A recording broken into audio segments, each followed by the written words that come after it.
नमस्कार। विचार मंथन में आपका स्वागत है। 2022 के चुनाव में प्रियंका गांधी ने एक ऐसी दस्तक दी है जिससे कई दल दबाव में आ गए हैं। उन्होंने महिलाओं का मुद्दा उठा दिया है, रोज कोई ना कोई ऐलान कर रही हैं। पहले कहा कि हम 40% टिकट देंगे और अब कहा है कि लड़कियों को इलेक्ट्रॉनिक स्कूटी और स्मार्टफोन भी देंगे। और उसके साथ उन्होंने एक शब्द जोड़ा है। इसके लिए उनका कहना है कि लड़कियों ने उनसे कहा कि पढ़ाई और सुरक्षा के लिए हमें स्कूटी और स्मार्टफोन की बहुत ज़रूरत है। और उन्होंने वादा किया कि सरकार बन जाने दीजिए, हम आपको स्कूटी भी देंगे और स्मार्टफोन भी देंगे। क्या वास्तव में जो कांग्रेस लोगों के लिए बिना जन आधार की थी और जो सिमट करके 5-7 सीटों पर रह गई थी, क्या उसने अब तेजी के साथ उठान भरी है और आने वाले चुनाव में अपनी मजबूत दस्तक देने जा रही है? आज इसी पर चर्चा करेंगे और इस चर्चा में भाग लेने के लिए हमारे साथ दो मेहमान हैं। हम आपको परिचय करा दें। हमारे साथ हैं भारतीय जनता पार्टी से अजीत सिंह छाबड़ा जी, मैं आपका बहुत बहुत स्वागत करता हूं। और हमारे साथ हैं कांग्रेस से शैलेंद्र दीक्षित जी, मैं आपका भी बहुत बहुत स्वागत करता हूं। नमस्कार। सबसे पहले छाबड़ा जी, प्रियंका गांधी लगातार दस्तक दे करके कितना बीजेपी को दबाव में डाल रही है, कितना वो आगे बढ़ चुकी है, क्या सोच रही है आपकी पार्टी उनके बारे में? देखिए, प्रियंका गांधी जो कांग्रेस जो है वो हिंदुस्तान से लगभग मुक्त होने वाली है और लगातार डाउनफॉल में है। इस कंडीशन में प्रियंका गांधी जो साहस कर रही है, इस तरह के वादे कर रही है कि 40% हम सीटें देंगे, महिलाओं को, बच्चियों को मोबाइल और स्कूटी देंगे। देखिए, उनका कहना तो काफ़ी अच्छा है कि देना चाहिए बच्चों को, अच्छी बात है, मगर इस कदर जो उनका जनता में ग्राफ गिर चुका है। पहले भी राहुल गांधी और प्रियंका गांधी ने कई रोड शो किए और जहाँ जहाँ रोड शो किए वहाँ स्थिति उनकी और बिगड़ी, बनी नहीं। तो ये उनको मालूम है कि हमारी सत्ता नहीं आने वाली है। और जहाँ पे उत्तर प्रदेश की बात है, जहाँ जहाँ कांग्रेस शासित प्रदेश हैं, जहाँ उनकी सरकार है, वहाँ ये कदम उठाते क्यों नहीं हैं? क्यों नहीं स्कूटी देते और क्यों नहीं वहाँ पे मोबाइल फ़ोन देते? क्यों नहीं वे कदम उठाते? अब वे उत्तर प्रदेश में चुनाव में ये पैतरा बदल के जनता को लुभाने का काम कर रहे हैं कि हम बच्चियों को स्कूटी देंगे और ये देंगे। ये सब चुनाव का मामूली सा स्टंट है। उनको मालूम है ना हमारी सरकार आएगी ना हम दे पाएंगे, इसलिए जनता से इस तरह का वादा कर लो, शायद हमको कुछ लाभ मिल जाए, शायद हमारे 2, 4, 5 हजार 10 हजार वोट हमारे बढ़ जाएं। ठीक बात है। आपने सुना शैलेंद्र जी कह रहे हैं कि ना उनकी सरकार आनी है ना सरकार बननी है। ऐसी स्थिति में कुछ भी वादे वो करें, कुछ भी ख्वाब दिखाएं, कोई फायदा होने वाला नहीं। बल्कि ये तो कह रहे हैं कि देश से कांग्रेस मुक्त होने वाली है, डाउनफॉल लगातार हो रहा है, कोई फायदा नहीं। क्या कहेंगे शैलेंद्र जी? देखिए वर्मा जी, जो 2014 में, जो 2019 में जिनका ग्राफ बहुत बढ़ा दिया था जनता ने, वो 2021 का चुनाव आते आते जुमलेबाज साबित हो गए, झूठे साबित हो गए हैं। चाहे वो देश के विकास का हो, सीमा की सुरक्षा का मामला हो, रोजगार का मामला हो, बेरोजगारी दूर करने का मामला हो, और चाहे किसी तरीके से महिलाओं की सुरक्षा का मामला हो। तो जो ये आरोप लगा रहे हैं 2014 में जिनके ग्राफ बढ़े थे वो 2019 आने तक नीचे हो गए हैं और जहां से चले थे वहीं से फिर हिंदू मुसलमान पर आकर के खड़े हैं। तो उनको तो चिंता होना स्वाभाविक है और ये तो जनता तय करेगी कि किसका ग्राफ उठेगा 21 में, 22 के चुनाव में किसका ग्राफ नीचे जाने वाला है। और जिस तरीके से 2014 में ढिंढोरा पीटा गया था कि कांग्रेस मुक्त हो रही है, उसके बाद हम कई प्रांतों में सरकार में आ गए और इनके कई प्रांत इनसे छिन गए। तो ये इनका कहना है कि कौन सत्ता में आ रहा है, ये भाजपा के साथी नहीं कह सकते, ये जनता बताएगी। और जिस तरीके से उत्तर प्रदेश में महिलाओं की असुरक्षा बढ़ी है, जिस तरीके से उत्तर प्रदेश में पुलिस का आतंक बढ़ा है, जिस तरीके से उत्तर प्रदेश में जो है विकास की गतियां प्रभावित हुई हैं, जिस तरीके से उत्तर प्रदेश में महंगाई और कोरोना काल में मौत बढ़ती है, लोग मूक दर्शक बने रहे, उसके आधार पर हम कह सकते हैं कि सरकार आने वाली नहीं है। और प्रियंका जी ने जो महिलाओं के सशक्तिकरण का नारा दिया है, उससे ये डरते क्यों हैं? ये उससे बढ़ चढ़ करके घोषणा करें, इनको कौन रोक रहा है? ये तो सरकार में बैठे हुए हैं। और मैं ये कह सकता हूं कि कांग्रेस जो कहती है, जो वादा करती है, वो पूरा भी करती है। इसके बहुत से उदाहरण हैं आपके बीच में। लेकिन शैलेश जी ये कह रहे हैं कि आप वादा चाहे कुछ भी कीजिए, आप चाहे कितने ही कहिए कि हम 40% टिकट देंगे, आपके पास कैंडिडेट ही ढूंढे नहीं मिलेंगे, तो ये भी कह रहे हैं। वर्मा जी, हमारे पास कैंडिडेट हैं और प्रियंका गांधी जी अगर आधी आबादी के बीच में से 40% को वोट देने की बात करती तो गलत क्या करती है? इनको दर्द क्यों होता है? ये हमारा है कि हम प्रत्याशी ढूंढेंगे, हम लोगों का इस राजनीति से जोड़ेंगे, देश की और प्रदेश की जो आधी आबादी है, सुरक्षित है, उसको राजनीतिक ताकत दे के आगे लाना चाहते हैं। उनका लक्ष्य है कि हम आगे लाएंगे, ठीक बात पर भी आगे लाएंगे। तो इसमें भारतीय जनता पार्टी, समाजवादी पार्टी, बसपा को दर्द क्यों होने लगता है? वो नहीं चाहते कि इस देश में भागीदारी महिलाओं की बढ़े और महिला सशक्त हो, उसके साथ जो बलात्कार, जो हत्याएं हो रही वो रुके क्या? ये नहीं चाहते। ठीक बात। शैलेश जी ने जो बात कही, अजीत जी सुनिए, ये कह रहे हैं कि महिलाओं की जो असुरक्षा हो रही है, जो उनके साथ उत्पीड़न हो रहा है, अगर हम उनकी बात कर रहे हैं तो आपको क्या परेशानी? आपको तो चाहिए कि और बढ़ चढ़ के भाग लीजिए। मगर एक मिनट, जब इनका तो ये तक कहना है कि अगर हम 40% टिकट दे रहे हैं तो आप 50% टिकट दे दीजिए, और महिलाओं की भागीदारी में आपत्ति फिर क्यों हो रही बीजेपी को? नहीं, हमको कोई आपत्ति नहीं है। हाँ। महिलाओं की भागीदारी होनी चाहिए, सुनिश्चित होनी चाहिए। भारतीय जनता पार्टी ने भी कदम उठाया है। और ये जो हमारी कहना ये है कि हमें महिलाओं की भागीदारी से या कांग्रेस से डरने की जरूरत नहीं है। क्यों? मुझे मालूम है कि कांग्रेस की लड़ाई हमसे नहीं है।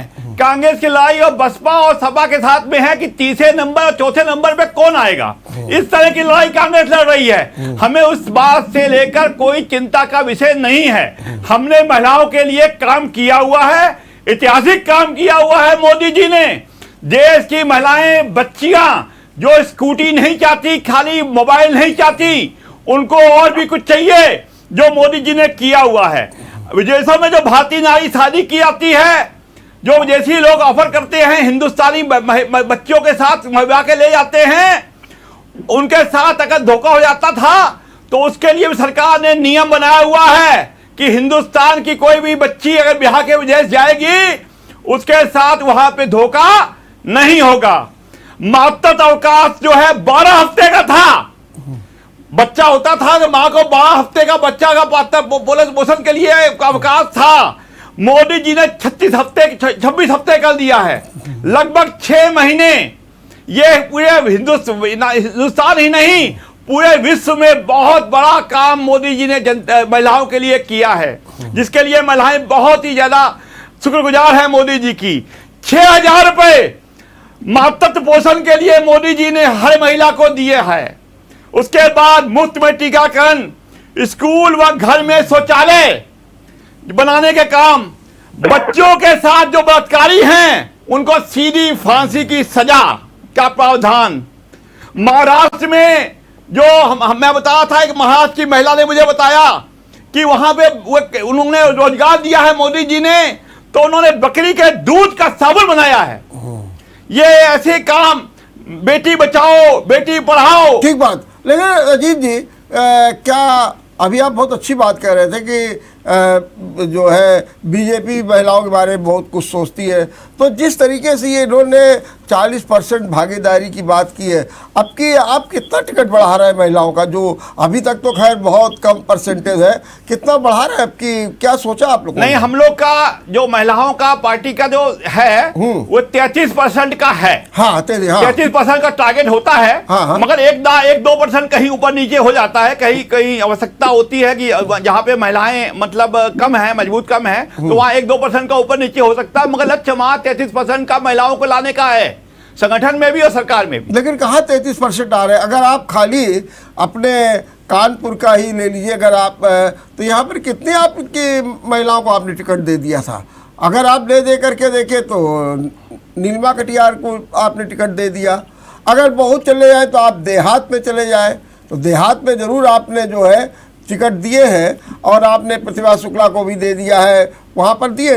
लेकिन अगर आप यूँ देखिए तो मुश्किल से 1-2% होता है, आप 33% की बात कर रहे हैं। 1-2% नहीं हुआ जी। अगर हमने 6 सीटों में 1 सीट महिला को दी है जी, तो लगभग 20% का बैठता है जी। तो हमारा टारगेट 33% का है जी। कहीं कहीं महिलाएं को ज्यादा भी दिया गया है, 6 में से 2 महिलाओं को भी दिया गया है, कहीं में 1 दिया गया है, कहीं में 10 में से 4 महिलाओं को दिया गया है। ऐसा कोई पैमाना हमारे पास, कमल लानू वरुण जी हमारे कैबिनेट मंत्री थी उत्तर प्रदेश सरकार में।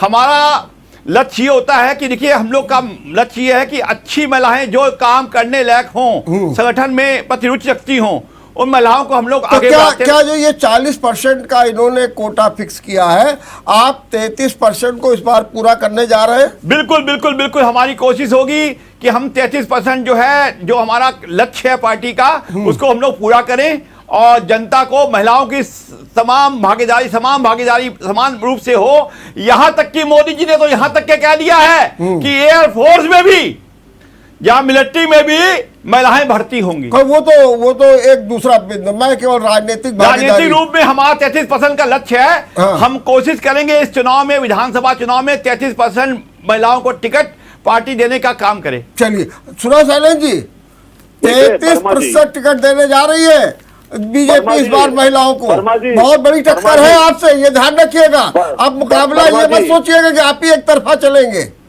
वर्मा जी, हम कहते नहीं, हम करके भी दिखाते हैं, ठीक है ना? हाँ, हम कहते भी नहीं, हम करके भी दिखाते हैं। हमारी पार्टी ने, कांग्रेस ने इस देश में महिला को प्रधानमंत्री भी बनाया, महिलाओं को मुख्यमंत्री भी बनाया, महिला को राष्ट्रपति भी बनाया, और कांग्रेस का राष्ट्रीय अध्यक्ष भी हमारी महिला रही, श्रीमती सोनिया गांधी जी। आज प्रियंका गांधी जी पूरे प्रदेश का नेतृत्व भी करने के लिए महासचिव के रूप में हमारे बीच में है। मैं ये कहना चाहता हूं कि कांग्रेस पार्टी जो कहती वो करती। हमने कहा था कि हम किसानों का कर्जा माफ करेंगे, तो हमने नहीं, मेरा सवाल दूसरा है। दूसरा ये कि अगर आप 40% देने जा रहे हैं तो बीजेपी भी अब 33% देने जा रही है, तो एक तरीके से बिल्कुल बराबरी का मुकाबला हो गया। अब आप महिलाओं के बीच में ये नहीं कह सकते कि देखिए साहब, दूसरी पार्टी आपको जो है उपेक्षित कर रहे हैं, हम ही आपको साथ दे रहे हैं। जब से प्रियंका गांधी जी महिलाओं के संरक्षण के लिए, उनकी रक्षा के लिए, उनकी लड़ाई के लिए सड़कों पर उतरी है, भारतीय जनता पार्टी की नींद हराम हो गई। क्योंकि इनके पास हाथरस कांड का जवाब नहीं, इनके पास गोरखपुर का जवाब नहीं, इनके पास कानपुर का जवाब नहीं, इनके पास कल जो आगरा में एक दलित की हत्या, उसका कोई जवाब नहीं। चारों तरफ सुरक्षा का वातावरण है। जिस तरीके से महिलाएं घरों से निकलने से डरती हैं, तो भारतीय जनता पार्टी तो एक जुमलेबाज पार्टी साबित हुई है। हम उनको सुरक्षा का वादा दे रहे हैं, और प्रियंका जी हर जगह दर्द बांटने के लिए खड़ी हो रही। तो क्यों डर लगता है इनको? अगर हम 40% दे रहे हैं तो इनको क्यों डर लगता है? नहीं, इनको डर नहीं लगता। ये कह रहे हैं कि कोई फायदा नहीं है, वो तो हम भी दे रहे हैं। ये हमारी आलोचना पर क्यों हो सकते हैं? ये हमारी क्या बराबरी? ठीक बात। महिलाओं की सम्मान के लिए हमने प्रधानमंत्री भी बनाया, हमने। ठीक हो गया शैलेंद्र जी, आपकी बात में डर नहीं रहे। 100% महिलाओं को टिकट दे दीजिए, उसके बाद भी 10% महिलाएं आपको वोट नहीं देगी।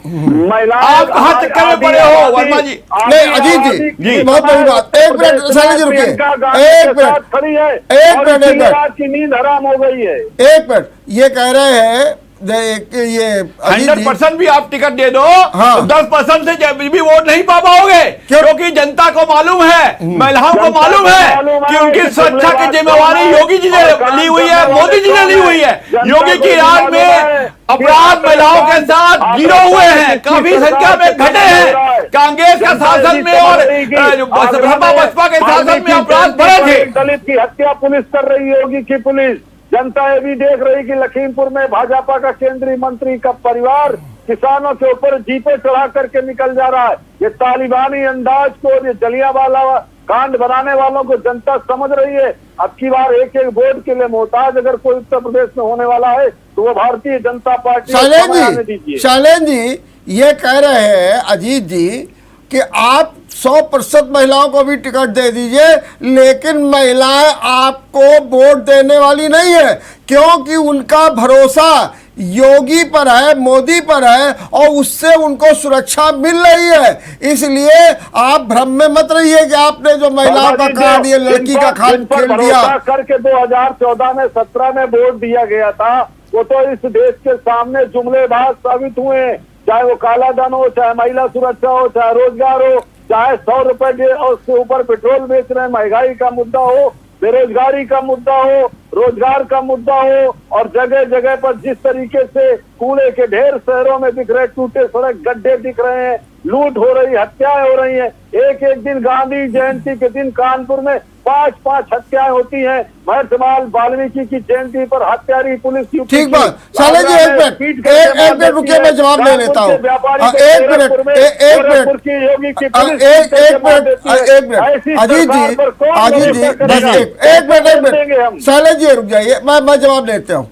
अजीत जी ये कह रहे हैं हाथरस का कांड ले लीजिए, सोनभद्र का कांड ले लीजिए, गोरखपुर का कांड ले लीजिए, लखीमपुर का कांड ले लीजिए, और कल लेटेस्ट आगरा का कांड ले लीजिए।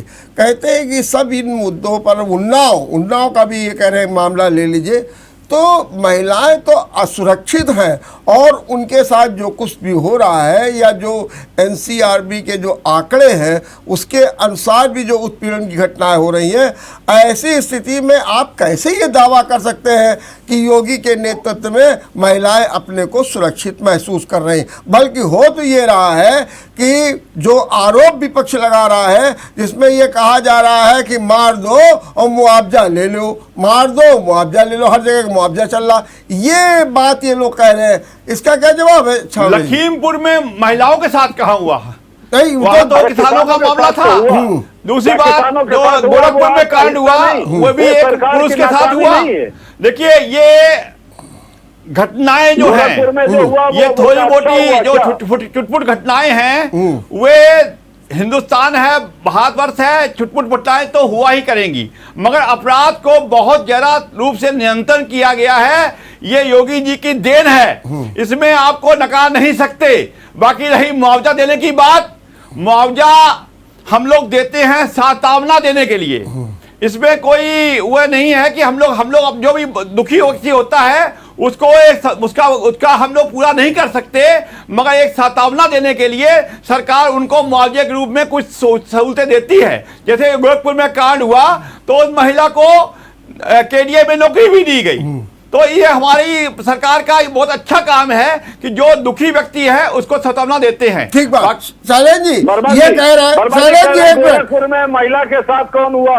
अरे गोरखपुर में जो हुआ वो एक महिला पर ही तो बीता है। कानपुर में आज इतने दिन के बाद भी उसके आंसू नहीं सूख रहे हैं। आपके उत्तर प्रदेश की शैलेंद्र जी ये कह रहे हैं, इनका सुन लीजिए एक मिनट, इनका कहना सीधा सीधा ये है कि भारत इतना बड़ा देश है, प्रदेश इतना बड़ा, तो इस तरीके की घटनाएं तो होंगी ही, इससे कोई नहीं रोक सकता, लेकिन अपराध को नियंत्रित कर दिया गया है, माफिया पर बुलडोजर चला दिया गया है, उनकी संपत्ति को हड़प कर लिया गया है, इसलिए योगी पर लोगों का भरोसा है।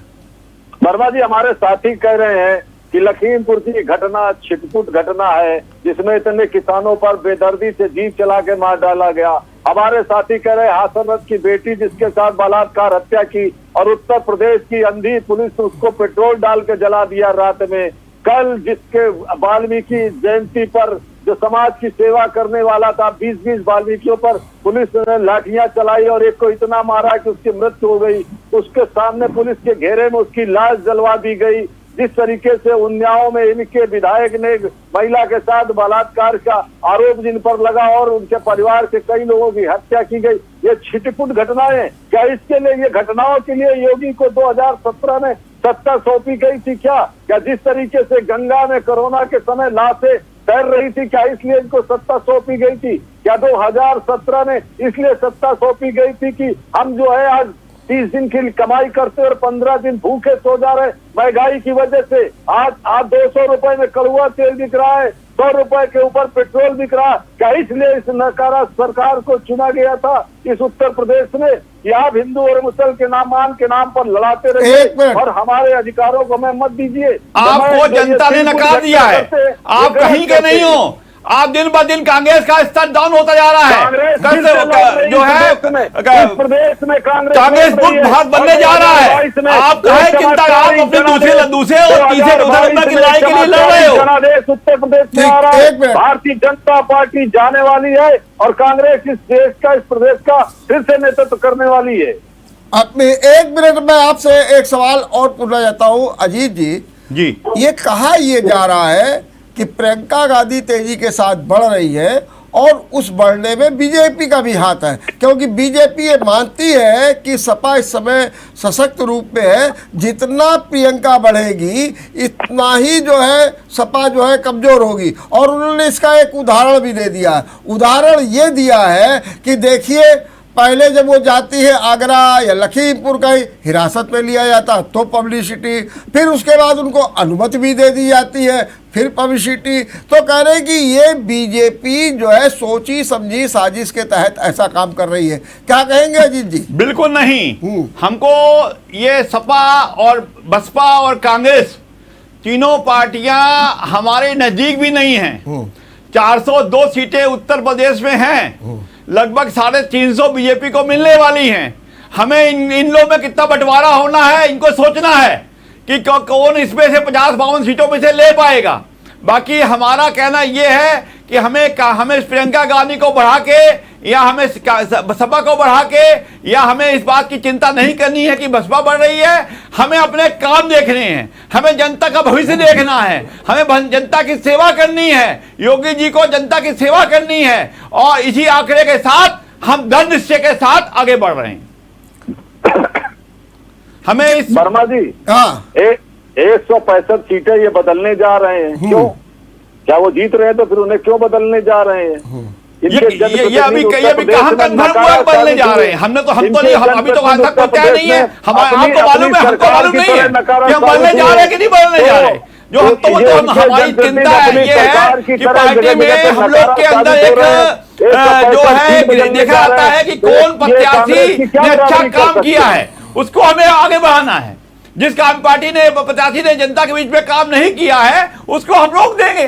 बस यही हमारा विषय है। हमारे लिए हमारा कितनों को बदलना है, कितनों को नहीं बदलना है, ये आप तय नहीं करेंगे। लेकिन एक मिनट बस शैलेंद्र जी, हमारे साथ इसी बीच में समाजवादी पार्टी से वरुण मिश्रा जुड़ गए हैं। वरुण जी, आपका बहुत बहुत स्वागत है। वरुण जी, प्रियंका गांधी बहुत तेजी के साथ बढ़ रही है और ये माना जा रहा है कि समाजवादी पार्टी को बहुत बड़ा नुकसान होने जा रहा है। क्या कहेंगे इस बारे में?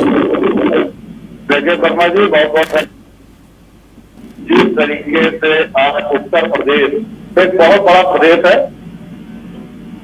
जी, सभी दलों को इस लोकतंत्र में आकर के जनता के बीच में जाकर के अपनी बात को रखने का पूर्ण अधिकार है। इसीलिए देश का संविधान है, इस संविधान में हर तरीके का दल आकर के अपनी बात को जनता के बीच में, अपने मैनिफेस्टो को जनता के बीच में रख सकता है। आज मगर जिस तरीके से हिंदुस्तान के संविधान की धज्जियां उड़ाने का काम भारतीय जनता पार्टी के लोगों द्वारा किया जा रहा है, इनको शर्म नहीं आ रही है कि किस तरीके से आज उत्तर प्रदेश ये नहीं पूरा हिंदुस्तान का गरीब मजलूम परेशान है। नहीं वरुण जी जरा थोड़ा सा पॉइंट में बात करें। एक सवाल ये उठ रहा है कि जिस तरीके से प्रियंका गांधी ने अपनी बढ़त बढ़ाई है उससे सपा और भाजपा दोनों को नुकसान होने जा रहा है। मैं सीधा सीधा ये पूछ रहा हूं कि प्रियंका ने जो बढ़त बनाई लखीमपुर से, उसके बाद से सपा को कितना नुकसान हो रहा है ये मैं जानना चाहता हूं। देखिए, समाजवादी पार्टी को 2022 के विधानसभा चुनाव में पूर्ण बहुमत मिलने जा रहा है। कांग्रेस जो अपनी जमीन कहीं न कहीं खो चुकी थी उसको पुनः प्राप्त करने के लिए संघर्षरत है। मैं बहुत बहुत बधाई देता हूं कांग्रेस पार्टी के लोगों को। मगर जो समाजवादी पार्टी की विचारधारा से जुड़े हुए जो लोग हैं, जिन्होंने 2012 से लेकर के 2017 के बीच में उत्तर प्रदेश में जो विकास की गंगा बही है, माननीय राष्ट्रीय अध्यक्ष अखिलेश यादव के नेतृत्व में जो उत्तर प्रदेश सरकार ने सर्वांगीण विकास उत्तर प्रदेश का किया है, उससे जनता पूरी तरीके से इन लोगों को इन ढकोसलेवादों को, इन नौटंकीवादों को पहचान गई है भारतीय जनता पार्टी के लोगों को। और वो 2022 में अब पूर्ण जनादेश समाजवादी पार्टी को देने जा रही है। ठीक बात है। और ये कांग्रेस से समाजवादी पार्टी के नाम पे कहीं वोट बैंक में कोई असर पड़ने जा रहा है, क्योंकि हम सब समाज की बात को लेकर के आते हैं। ठीक बात। चाहे वो मुसलमान बाबू जी देखिए, एक मिनट सबसे बड़ी बात यह है, शैलेश जी ये कह रहे हैं कि कांग्रेस जहां जितना बढ़े कोई फायदा होने वाला नहीं है, समाजवादी पार्टी पूरी तरीके से सशक्त रूप में है और वही मुकाबला करेगी। क्या कहेंगे शैलेश जी? देखिए, अगर समाजवादी नेताओं की और भारतीय जनता पार्टी की नेताओं के हम सीटें जोड़ ले तो उत्तर प्रदेश की 403 सीटों में 800 सीटें जीत रहे हैं दोनों मिलकर के। तो इनकी बातों पर भरोसा मत करिए। जो जनता कह रही है, जो जनादेश दिखाई दे रहा है, प्रियंका गांधी जी को जिस तरह इस समय उत्तर प्रदेश में समर्थन मिल रहा है, घर घर में समर्थन मिल रहा है, सारे वर्गों का समर्थन मिल रहा है, हम स्पष्ट तौर पर कह सकते कि कांग्रेस चमत्कारिक जनादेश प्राप्त करने जा रही है। खाली एक ही सवाल पूछना चाहता हूँ, क्या आज कांग्रेस समाजवादी पार्टी के पैरेलल खड़ी हो पाई है या कितने नीचे अभी है समाजवादी पार्टी से? कहीं नहीं, हमारा किसी से कोई जोड़ नहीं। हम उत्तर प्रदेश में 2022 में अपने पूरे संगठन के साथ पूरी ताकत से चुनाव लड़ने जा रहे हैं और जीतने जा रहे हैं। अजीत जी ये कह रहे हैं कि जो नौटंकीबाज है, हमारे वरुण जी कह रहे हैं जो नौटंकीबाज है, जो ढोकलेबाज है, इनको अब की चुनाव में अच्छी करारी शिकस्त हम देने जा रहे हैं। आपके ऊपर सीधा सीधा आरोप लगाया। वरुण जी, मैं आपसे ये खुलेआम मंच में बता रहा हूं कि सपा, कांग्रेस, बसपा तीनों मिलकर भी चुनाव लड़ लें, तभी भारतीय जनता पार्टी को कहीं परास्त नहीं कर सकते। आप 50 से ज्यादा सीटें तीनों मिलकर नहीं ला सकते।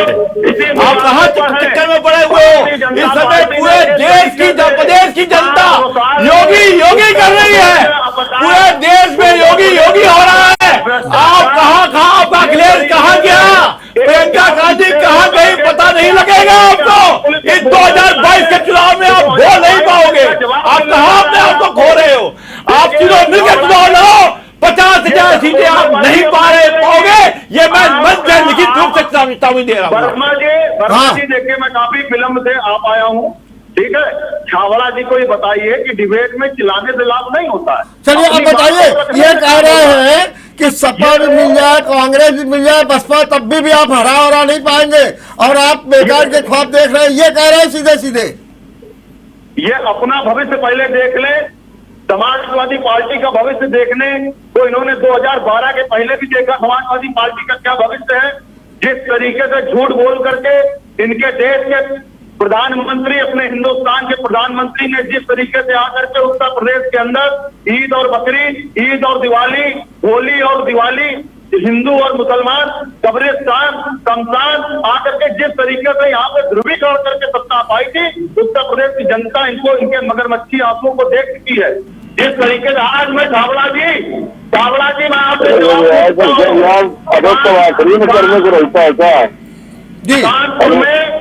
कानपुर में किए हुए अपने काम बता दीजिएगा। इस डिबेट में कानपुर में करे हुए विकास कार्य बता दीजिएगा। अरे भाग जाओ का डिबेट छोड़ कर जवाब देंगे तुम लोग। वरुण जी एक मिनट वरुण जी एक सवाल का जवाब और दे दीजिए। अभी आप कह रहे थे कब्रिस्तान और जो है शमशान से बता रहे थे, लेकिन अब जो सरकार की ओर से बयान आ रहा, जो मुद्दा बन रहा है, आपकी सरकार में माफिया को छूट थी, माफिया की लूट दी और माफिया से ही सब विकास भी जुड़ा हुआ था। आज माफिया जो है वो माफी मांगते हुए, गिड़गिड़ाते हुए घूम रहा है। क्या कहेंगे इसके बारे में? वर्मा जी, आपकी आवाज क्लियर नहीं है, जरा एक मिनट दोबारा क्वेश्चन। वरुण जी, आप मेरी आवाज सुन रहे हैं? हेलो, वरुण जी, आपको मेरी आवाज आ रही है? अच्छा वरुण जी, आज जो है ये कहा जा रहा है कि आपकी सरकार में माफिया को छूट थी, माफिया को लूट थी, वो विकास को भी अपराध से जोड़ते थे। आज माफिया जो है वो गिड़गिड़ा रहा है, माफी मांग रहा है। क्या कहेंगे आप? देखिए, कांग्रेस के समय वर्मा जी पूरे टीवी चैनल और सारे न्यूज पेपर चीख चीख के चिल्ला रहे हैं कि आज उत्तर प्रदेश में अपराध किस स्थिति में है, आज उत्तर प्रदेश में अपराध अपने चरम पर है। अरे अभी तक तो माफिया ही अपराध कर रहे थे, अब तो इनके थानेदार अपराध कर रहे हैं। जिनको इतनी ताकत, इन्होंने ठोको नीति से आज उत्तर प्रदेश की आम जनता मारी जा रही है। अभी कानपुर का एक व्यापारी गोरखपुर में पुलिस द्वारा मारा गया, अभी वहां आगरा में दलित की हत्या हो गई। ठीक बात। आज इनके पुलिस वाले वरुण जी आपकी बात समझ गए। एक मिनट, देखिए जो बात बार बार हो रही है मैं अभी बात करूंगा। आप एक बात और भी पूछना चाहता हूं शैलेंद्र जी, ये जैसे कि ये कहा जा रहा है लगातार कि कांग्रेस जो है कुछ कर नहीं पाएगी क्योंकि वो पूरी तरीके से बीजेपी से बैठ के आगे बढ़ रही है। क्या कहेंगे? आपके ऊपर भी ये सीधा सीधा आरोप लग रहा है। देखिए वर्मा जी, राजनीति में तो ये भाषा बोली जाती है, जो दल सबसे आगे निकल रहा होता है जी, उसको जो है दल जो है, जो विपक्षी दल है, उसको कमजोर दल कहते हैं। मैं कह रहा हूँ कि 2 साल में अगर उत्तर प्रदेश में किसी ने सड़क पर उतर के आंदोलन किया तो कांग्रेस ने किया है। कहाँ समाजवादी पार्टी थी, कहाँ बसपा थी? और अगर कोरोना के काल में सबसे ज्यादा मदद के लिए किसी के कार्यकर्ता उतरे तो कांग्रेस के कार्यकर्ता उतरे। अगर उत्पीड़न के खिलाफ, महिलाओं के अत्याचार के खिलाफ, बेरोजगारी के खिलाफ और महंगाई के खिलाफ अगर किसी ने आवाज उठाई तो प्रियंका गांधी ने उठाई है। अगर देश में जो अतिवाद है, जिस तरीके से देश में लोकतंत्र का हनन हो रहा है, तानाशाही तंत्र पैदा किया जा रहा है, अगर इससे किसी ने आवाज उठाई तो देश में राहुल गांधी ने उठाई है। ठीक है, अजीत जी, आपने सुना कह रहे हैं कि आप तानाशाही कर रहे हैं, आप तानाशाही मैं बताऊं आपको, ये कांग्रेस के लोग और सपा के लोगों को लग रहा है कि वो योगी जी तानाशाही कर रहे हैं, योगी जी के राज में अपराध बढ़ रहे हैं, योगी जी का शासन सही नहीं है, मगर ये आम जनता के बीच में कुछ भी नहीं है। यहां तक कि एक सभा की रैली के अंदर एक महिला योगी जिंदाबाद, योगी जिंदाबाद, हर हर मोदी, जय जय मोदी कह रही थी। मेरे पास उस बात की रिकॉर्डिंग भी है। आप कहां खो रहे हो? सभा के लोग ही सिर्फ ये कह रहे हैं कि योगी नाकाम है, क्योंकि उनको कहना है, विपक्षियों को कहना है, मगर आम जनता हमारे साथ है। इसका आपको 2022 में प्रत्यक्ष प्रमाण देखने को मिल जाएगा। वरुण जी एक सवाल आपसे है। खत्म हो गई हो वरुण जी, की कथा खत्म हो गई हो, कोई फर्क नहीं पड़ने वाला। वरुण जी, मेरा एक सवाल है, वो आप उसका जवाब दे दीजिए। वरुण जी, जो प्रियंका गांधी ने महिला कार्ड खेला है 40% टिकट का, और जो अब कहा जब स्कूटी देंगे, स्मार्टफोन देंगे, तो अब इसका मुकाबला सपा कैसे करेगी? क्या टिकट बढ़ाने जा रही है महिलाओं का, या कुछ ऐसे वादे भी करने जा रही है? क्या करेंगे? देखिए वर्मा जी, समाजवादी पार्टी को आज कंगन को वापसी किया और पढ़े लिखे को फांसी किया। तो समाजवादी पार्टी ने जिस तरीके से 2012 से लेकर के अब तक और उससे पहले भी महिलाओं के सम्मान को बढ़ाया है, चाहे वो कन्या विद्याधन के माध्यम से हो, चाहे वो वृद्धावस्था पेंशन हो, चाहे वो विधवाओं की पेंशन हो, जिस तरीके से कन्याओं को आगे बढ़ाने का काम माननीय अखिलेश यादव जी और समाजवादी पार्टी द्वारा किया गया है, है ना, तो वो उत्तर प्रदेश की महिलाएं, उत्तर प्रदेश की कन्याएं सब जानती हैं। आज देखिए जिस तरीके से अभी हमारे शैलेंद्र दीक्षित की कांग्रेस के इन्होंने बोला कि सड़क को उतर करके कहां पर समाजवादी, मैं अपने भाई को बताना चाहता हूं कि कानपुर के आप नगर के अध्यक्ष भी रहे हैं कि अभी कानपुर में मनीष गुप्ता हत्याकांड हुआ, हमारे राष्ट्रीय अध्यक्ष जी आए 20 लाख रुपए की आर्थिक सहायता विपक्ष में उनको दे करके गए। इससे पहले संगीत हत्याकांड हुआ, वहां पर आर्थिक सहायता उसके आकर के पूरी तरीके से उसकी लड़ाई को हमने समाजवादी पार्टी ने किया। पूरे उत्तर प्रदेश में चाहे वो गन्ना किसान से लेकर के, चाहे किसानों की लड़ाई हो, चाहे वो बेरोजगारी हो, चाहे वो भ्रष्टाचार हो, चाहे वो नगर निगम में अन्ना बोल हो, कानपुर महानगर से लेकर के पूरे उत्तर प्रदेश में भारतीय जनता पार्टी द्वारा जो अत्याचार किया जा रहा है, इनकी कीले उखाड़ने का काम सिर्फ मनोज जी एक मिनट, अभी मेरी बात हो रही थी, तो जैसे कांग्रेस ने कहा कि महिलाओं को हम 40% टिकट देंगे, अभी अजीत जी छाबड़ा कह रहे थे कि हम भी 33% टिकट देंगे। अब आप बताइए सपा कितने % टिकट महिलाओं को देने जा रही है? देखिए महिलाएं हमारे लिए सर्वोपरि हैं और कहीं पे भी हमारी समाजवादी पार्टी ने, हमारे राष्ट्रीय अध्यक्ष ने कहीं भी महिलाओं को कुछ देने में कोई कोताही नहीं करी है। हमेशा आगे बढ़ चढ़ करके कानपुर महानगर से महिलाओं को, अभी मेयर का टिकट हुआ, चाहे कहीं पर भी कोई बात आती है महिलाओं को आगे बढ़ चढ़ करके हमारे यहाँ सहयोग किया जाता है। अभी हमारे यहाँ प्रदेश की कमेटी घोषित हुई, उसमें महिलाओं का कितना % हिस्सेदारी है, आप उस कमेटी को उठा करके देख लीजिए। और मैं भारतीय जनता पार्टी के अपने साथी कहना चाहता हूँ अपनी प्रदेश कमेटी उठा ले और देख ले कि महिलाओं की कितनी भागीदारी है। आप बैठ करके टीवी चैनलों में, आप बैठ करके यहाँ पे मन लोग बातें करते हैं, अरे सच्चाई को तो बात क्यों नहीं करते? एक मिनट मनोज जी, ये क्या अब सपा की पार्टी में कुछ परिवर्तन आ गया? क्योंकि अभी तक महिलाओं की भागीदारी पर सपा ही सबसे ज्यादा विरोध कर रही थी और लोकसभा में जो 33% का आरक्षण का बिल नहीं पास हो पाया, उसका एक कारण सपा भी थी, इसलिए मैं आपसे पूछ रहा हूँ। अभी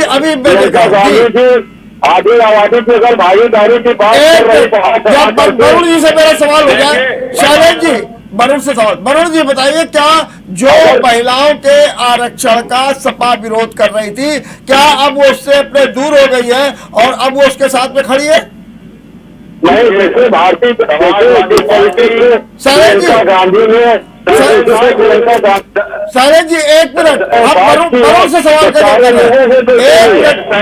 शैलेंद्र जी आप 2 मिनट रुक जाइए। वरुण जी बताइए 33% आरक्षण का सपा अब तक विरोध कर रही थी, अब क्या स्टैंड है ये मैं पूछ रहा हूँ आपसे। नहीं, समाजवादी पार्टी हमेशा महिलाओं के साथ खड़ी है जी, कहीं कभी चाहे कोई भी बात हुई हो, हमेशा हम लोग महिलाओं के साथ खड़े हो, महिलाओं के साथ उनके ऊपर हर तरीके से उनको आगे बढ़ाने का काम माननीय नेताजी यादव जी ने हमेशा किया। अच्छा एक बताइए वरुण जी अभी अजीत छाबड़ा कह रहे थे कि कांग्रेस जो है 100% महिलाओं को भी टिकट दे दे, लेकिन फिर भी महिलाएं जो है वो कांग्रेस को टिकट नहीं, वोट नहीं देंगी और वोट मिलेगा बीजेपी को। आपका क्या मानना है जो ये नया इन्होंने ट्रम्प कार्ड खेला है उससे इनको कितना लाभ होने जा रहा है कांग्रेस को? देखिए छाबड़ा जी जो एक कथा पढ़ करके आरएसएस की ट्यूशन क्लासेस पढ़ करके आते हैं, ठीक है, और ये झूठ बोलने की ट्रेनिंग लेकर के आते हैं।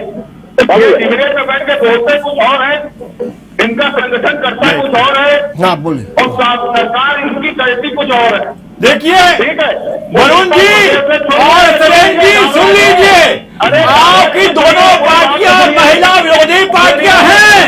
आपके आका मुलायम सिंह यादव ये बोल चुके हैं कि जब बच्ची के साथ बलात्कार हुआ था तो वो बोले बच्चियों और बच्चों से गलतियां हो ही क्या करती हैं।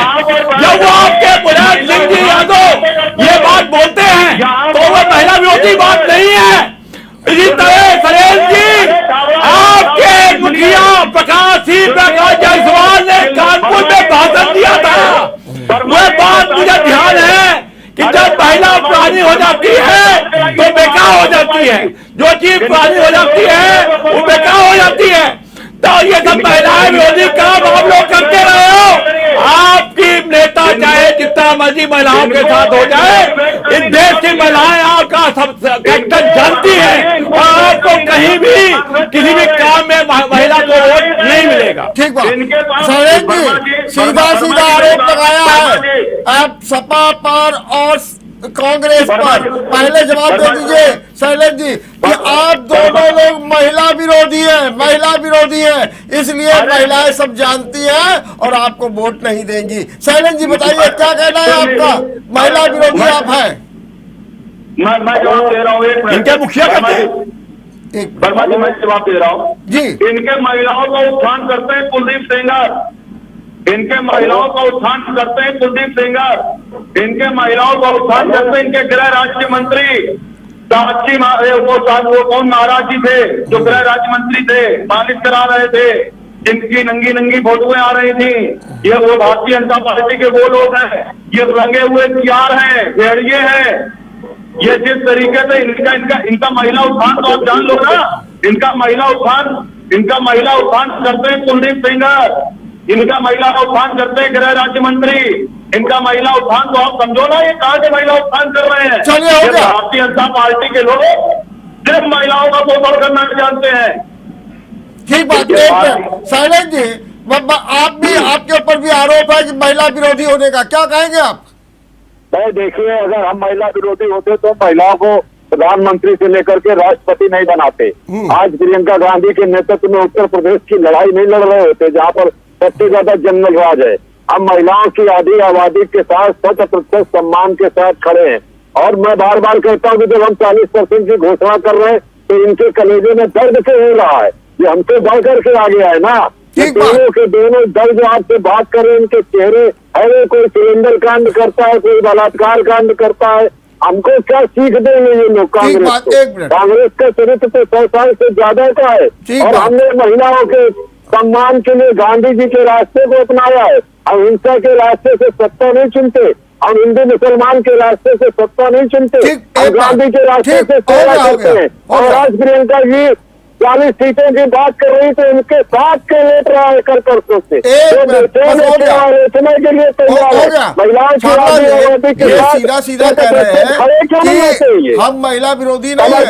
महिला विरोधी आप क्या? कुलदीप सेंगर ने जिस तरीके से कांड किया, जैसे आपके पूर्व केंद्रीय राज्य मंत्री, गृह राज्य मंत्री ने किया, जिनकी तस्वीरें सामने आई, इसी तरीके से इन्होंने बहुत से उदाहरण प्रस्तुत कर दिए हैं। अब इनका कहना है कि हम कहां से हैं? कुलदीप सेंगर जो थे हमारे दूसरे दल से ही भाजपा में आ गए थे।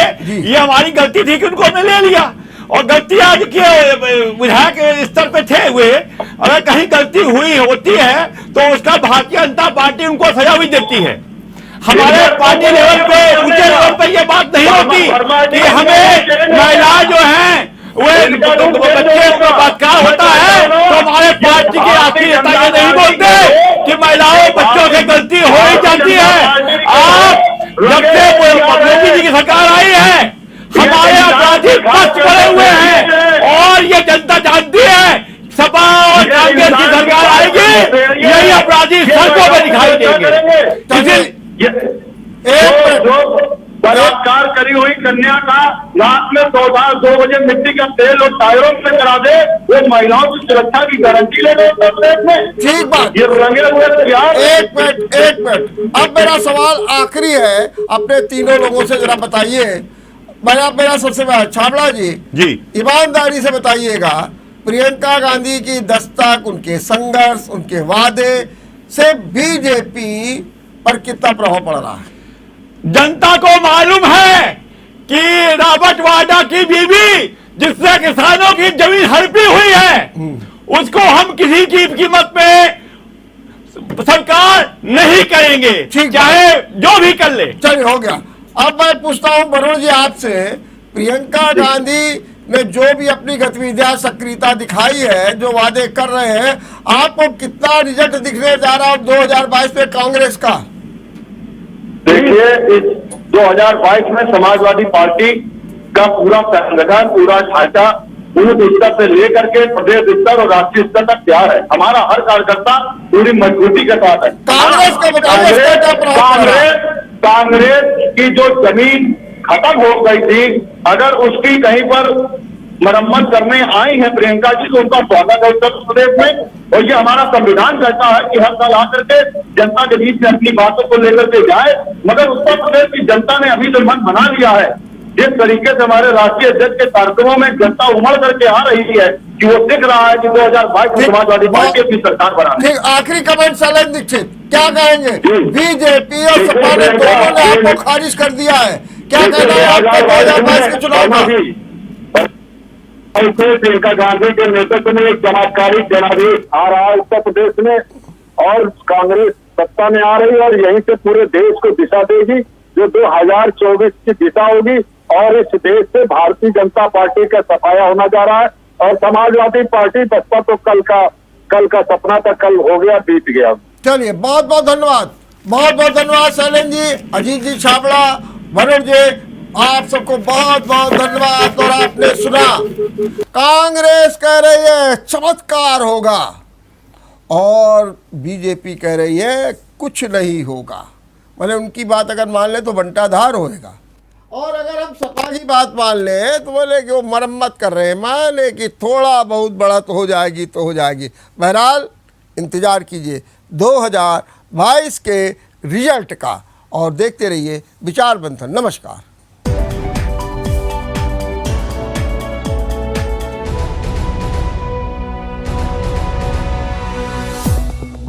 अगर आपको हमारा वीडियो पसंद आया हो तो हमें लाइक करें, सब्सक्राइब करें और ज्यादा से ज्यादा शेयर करें। और हाँ, बेल आइकॉन दबाना ना भूलें ताकि हर खबर का अपडेट आप तक पहुंचे तुरंत। आप हमें इंस्टा, ट्विटर और फेसबुक पर भी फॉलो कर सकते हैं। हमारी आईडी है @JMT News।